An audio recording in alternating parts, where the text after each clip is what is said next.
श्रीगुरुभ्यो नमः। श्री दुर्गा सप्तशतीय चतुर्थोऽध्यायः। इन्द्रादिस्तुतिः। ध्यानम्। ॐ कालाभ्राभां कटाक्षैररिकुलभयदां मौलिबद्धेन्दुरेखां शङ्खं चक्रं कृपाणं त्रिशिखमपि करैरुद्वहन्तीं त्रिनेत्रां सिंहस्कन्धाधिरूढां त्रिभुवनमखिलं तेजसा पूरयन्तीं ध्यायेत् दुर्गां जयाख्यां त्रिदश परिवृतां सेवितां सिद्धिकामैः। ऋषिरुवाच शक्रादयः सुरगणा निहतेति वीर्ये तस्मिन् दुरात्मनि सुरारिबले च देव्या तां तुष्टवः प्रणतिनम्रशिरोधरां सा वाग्भिः प्रहर्ष पुलकोद्गमचारुदेहाः देव्या यया ततमिदं जगदात्मशक्त्या निःशेषदेवगणशक्तिसमूहमूर्त्या तामम्बिकामखिलदेवमहर्षिपूज्यां भक्त्या नता स्म विदधातु शुभानि सा नः।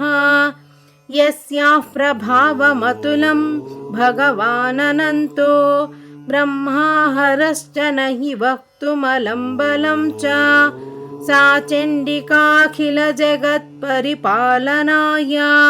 नाशाय चाशुभभयस्य मतिं करोतु। या श्री स्वयं सुकृतिनां भवनेष्वलक्ष्मीः पापात्मनां कृतधियां हृदयेषु बुद्धिः श्रद्धा सतां कुलजनप्रभवस्य लज्जा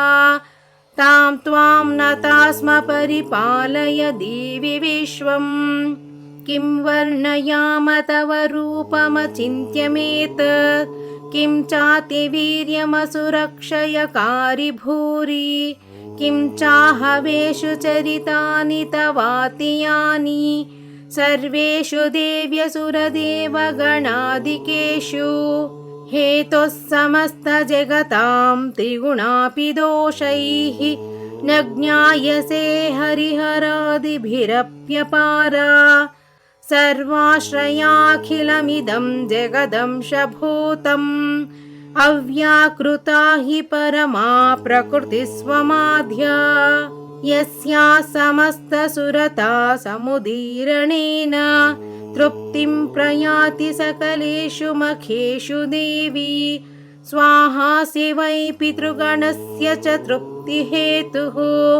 उच्चार्यसे त्वमत एव जनैः स्वधा च या मुक्तिहेतुरविचिन्त्य महाव्रता त्वं हव्यस्यसे सुनियतेन्द्रियतत्त्वसारैः मोक्षार्थिभिर्मुनिभिरस्तमसमस्तदोषैः विद्यासि सा भगवती परमा हि देवी शब्दात्मिका सुविमलर्घ्यजुषां निधानम् उद्गीर्हथम्यपदपाठवतां च साम्नां देवी त्रयी भगवती भवभावनाय वार्ता च सर्वजगतां परमार्तिहन्त्री मेधासि देवी विदिताखिलशास्त्रसारा दुर्गासि दुर्गभवसागरनौरसङ्गा श्रीः कैटभारिहृदयैक कृताधिवासा गौरी त्वमेव शशिमौलिकृता प्रतिष्ठा ईषत्सहासममलं परिपूर्णचन्द्र बिम्बानुकारिकनकोत्तमकान्तिकान्तम् अत्यद्भुतं प्रहृतमातरुषा तथापि वक्त्रं विलोक्य सहसा महिषासुरेण दृष्ट्वा तु देवी कुपितं भ्रुकुटीकरालम् उद्यच्छशाङ्कसदृशश्च वियन्न सद्यः प्राणान् मुमोच महिषस्तदतीव चित्रम् कैर्जेव्यते हि कुपितान्तकदर्शनेन देवी प्रसीद परमा भवती भवाय सद्यो विनाशयसि कोपवती कुलानि विज्ञातमेतदधुनैव यतस्तमेतन् नीतं बलं सुविपुलं महिषासुरस्य ते सम्मता जनपदेषु धनानि तेषां यशांसि न च सीदति धर्मवर्गः धन्यास्तहेव निभृतात्मजभृत्यदारा येषां सदाभ्युदयदा भवति प्रसन्ना धर्म्याणि देवि सकलानि सदैव कर्मान् अध्याद्रुतः प्रतिदिनं सुकृतिं करोति स्वर्गं प्रयाति च ततो भवति प्रसादात् लोकत्रयेऽपि फलदाननु देवि तेन दुर्गे स्मृता हरसि भीतिमशेषजन्तोः स्वस्थै स्मृता मतिमतीव शुभां ददासि दारिद्र्यदुःखभयहारिणि का त्वदन्या सर्वोपकारकरणाय सदार्द्रचित्ता येभिर्हतैर्जगदपैति सुखं तथैते कुर्वन्तु नाम नरकाय चिराय पापं सङ्ग्राममृत्युमधिगम्य दिवं प्रयान्तु मत्वेति नूनमयि तान् विनिहंसि देवी दृष्ट्वैव किं न भवति प्रकरोति भस्म सर्वासुरानरिषु यत्प्रहिणोषि शस्त्रम् लोकान् प्रयान्तु रिपवोऽपि हि शस्त्रपूत इत्थं मथिर्भवति तेष्वपि तेति साध्वी खड्गप्रभानिकरविस्फुरणैस्तथोग्रैः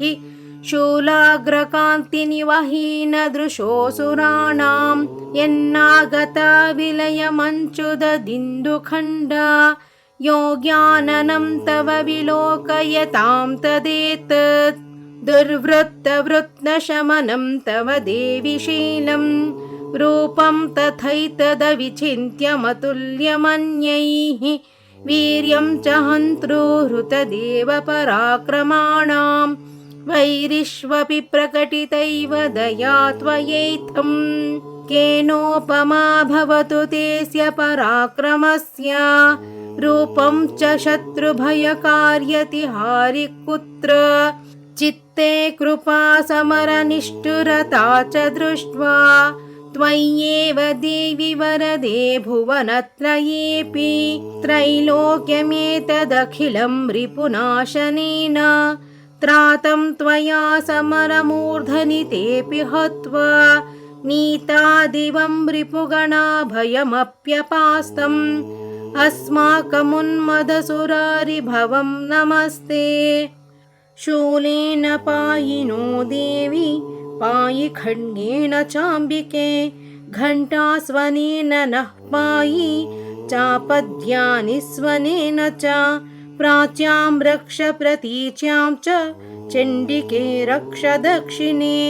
ब्राह्मणेनात्मशूलस्य उत्तरस्यां तथेश्वरि सौम्यानि यानि रूपाणि त्रैलोक्ये विचरन्ति ते यानि चात्यार्थघोराणि तैरक्षास्मांस्तथा भुवम् खड्गशूलगदादीनि यानि चास्त्राणि तेऽम्बिके करपल्लवसङ्गीनि तैरस्मान् रक्ष सर्वतः ऋषिरुवाच एवं स्तुतासुरैर्दिव्यैः कुसुमैर्नन्दनोद्भवैः अर्चिता जगतां धात्री तथा गन्धानुलेपनैः भक्त्या समस्त्रैर्त्रिदशैः दिव्यैर्धूप्तैः सौधूपिता प्राह प्रसादसुमुखी समस्तान् प्रणतान् सुरान् देव्युवाच व्रियतां त्रिदशा सर्वे यदस्मत्थोऽभिवाञ्छितं दद्यां यहामतिप्रीत्या स्तवैरेभिः सुपूजिता देवावूचुः भगवत्या कृतं सर्वं न किञ्चिदवशिष्यते ययदं निहतः शत्रुः अस्माकं महिषासुरः यदि चापि वरो देयः त्वयास्माकं महेश्वरी संस्मृता त्वं नो हिंसेताः परमापदः यश्च मर्त्यस्तवैरेभिः त्वां स्तोष्यन्त्यमलानने तस्य वित्तर्दिर्विभवैः धनदारादिसम्पदां वृद्धये स्मत्प्रसन्ना त्वं भवेत्था सर्वदाम्बिके। ऋषिरुवाच इति प्रसादिता देवैः जगतोऽर्थे तथात्मनः तथेत्युक्त्वा भद्रकाली बभूवन्तर्हिता नृपा इत्येतत् कथितं भूप सम्भूता सा यथा पुरा देवी देवशरीरेभ्यो जगत्त्रयहितैषिणी पुनश्च गौरीदेहात् सा समुद्भूता यथाभवत् वधाय दुष्टदैत्यानां तथा शुम्भनिशुम्भयोः रक्षणाय च लोकानां देवानामुपकारिणी तच्छृणुष्व मया ख्यातं यथावत् कथयामि ते। इति श्रीमार्कण्डेयपुराणे सावर्णिके मन्वन्तरे श्रीदेवी महात्म्ये इंद्रादिस्तुतिर्नाम चतुर्थोऽध्यायः। ಧನ್ಯವಾದಗಳು.